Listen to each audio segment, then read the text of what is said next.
12 जनवरी साल 1863 में कलकत्ता में जन्मे नरेंद्रनाथ आगे चलकर स्वामी विवेकानंद के नाम से मशहूर हुए।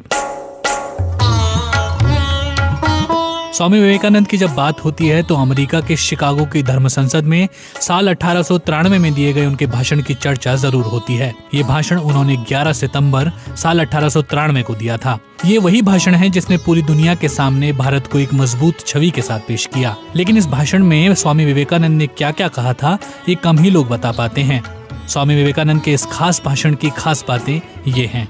अमेरिकी भाइयों और बहनों, आपने जिस स्नेह के साथ मेरा स्वागत किया है उससे मेरा दिल भर आया है। मैं दुनिया की सबसे पुरानी संत परंपरा और सभी धर्मों की जननी की तरफ से धन्यवाद देता हूँ। सभी जातियों और संप्रदायों के लाखों करोड़ों हिंदुओं की तरफ से आपका आभार व्यक्त करता हूँ। मैं इस मंच पर बोलने वाले कुछ वक्ताओं का भी धन्यवाद करना चाहता हूँ जिन्होंने ये जाहिर किया कि दुनिया में सहिष्णुता का विचार पूरब के देशों से फैला है। मुझे गर्व है कि मैं उस धर्म से हूँ जिसने दुनिया को सहिष्णुता और सार्वभौमिक स्वीकृति का पाठ पढ़ाया। हम सिर्फ सार्वभौमिक सहिष्णुता पर ही विश्वास नहीं करते बल्कि हम सभी धर्मों को सच के रूप में स्वीकार करते हैं। मुझे गर्व है कि मैं उस देश से हूँ जिसने सभी धर्मों और सभी देशों के सताए गए लोगों को अपने यहाँ शरण दी। मुझे गर्व है कि हमने अपने दिल में इजराइल की वो पवित्र यादें संजो रखी हैं जिनमें उनके धर्मस्थलों को रोमन हमलावरों ने तहस नहस कर दिया था और उन्होंने फिर दक्षिण भारत में शरण ली। मुझे गर्व है कि मैं एक ऐसे धर्म से हूँ जिसने पारसी धर्म के लोगों को शरण दी और लगातार अब भी उनकी मदद कर रहा है।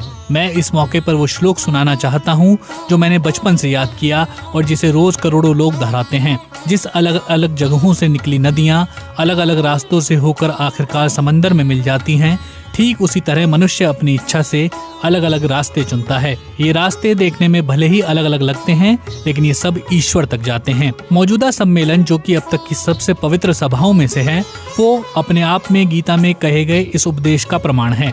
जो भी मुझ तक आता है चाहे कैसा भी हो मैं उस तक पहुंचता हूँ। लोग अलग अलग रास्ते चुनते हैं, परेशानियां झेलते हैं लेकिन आखिर में मुझ तक पहुँचते हैं।